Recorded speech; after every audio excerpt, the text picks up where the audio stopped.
আলোচনার দিকে। এখন সাদাকাতুল ফিতর সম্পর্কে আবু দাউদ শরীফ 2 নম্বর খণ্ড, হাদিস নাম্বার হলো 111। এই হাদিসটা পাবেন আস-সুরান খণ্ড নম্বর 1, হাদিস নম্বর 558। এই হাদিসটা এবার যেটা বলবো, এই হাদিসটা পাবেন সহিহুত তারগিব খণ্ড নম্বর 1, হাদিস নাম্বার 226। এই হাদিসে আল্লাহ রাব্বুল আলামিন কি বলেন বিশ্বনবীর মাধ্যমে একটু শোনার চেষ্টা করি। ফারাদা রাসূলুল্লাহ সাল্লাল্লাহু আলাইহি ওয়াসাল্লাম যাকাতাল ফিত্র তুহরাতুল লিস-সাইম মিনাল লাহবি ওয়ার রাফাকাতি ওয়া তুতআমু লিল মিসকিন মান আদ্দাহা ক্বাবলা আস-সালাতি ফাহিয়া যাকাতুল মাকবুলান ওয়া মান আদ্দাহা বা'দা আস-সালাতি ফাহিয়া সাদাকাতু বিনাস সাদাকা। অর্থাৎ রাসূল সাল্লাল্লাহু আলাইহি ওয়াসাল্লাম জানিয়ে দিলেন যে আল্লাহ রাব্বুল আলামিন তোমাদের উপর সাদাকাতুল ফিতর ফরজ করে দিয়েছেন। জোরে বলি সুবহানাল্লাহ।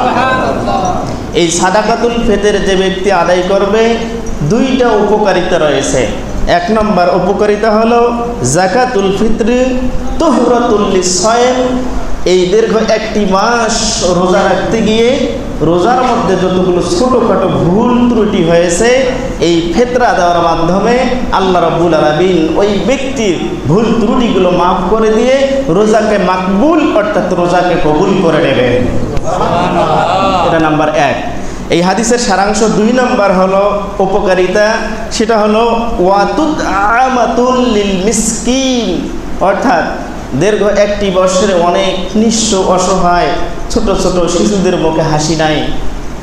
আপনি এই যে ঈদ উল ফিতরে ফিতরা আদায় করবেন, এটার মাধ্যমে অনেক নিঃস্ব অসহায় বাচ্চাগুলোর মুখে হাসি ফুটবে। কথা বলেন ঠিক কিনা?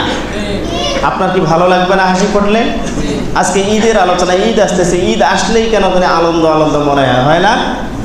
এটা হলো একজন মুত্তাকিদের গুড সাইন, মুত্তাকিদের ভালো লাগার কথা। তা আল্লাহ রাব্বুল আলামিন আমাদের সকলকে এই সাদাকাতুল ফিতর আদায় করার তৌফিক দান করুন, সবাই পড়ে আমিন।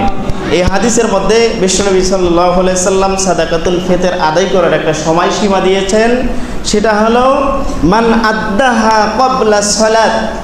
এটা হলো ঈদগাহে যাওয়ার আগে, ঈদের সালাতের আগে এই সাদাকাতুল ফিতর আদায় করতে হবে।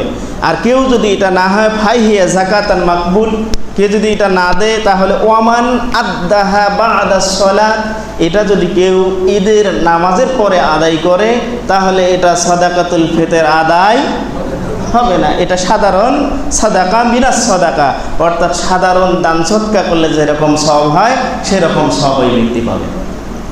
তাহলে সাদাকাতুল ফিতর কখন আদায় করতে হবে? ঈদগাহে যাওয়ার আগে এটা আদায় করতে হবে।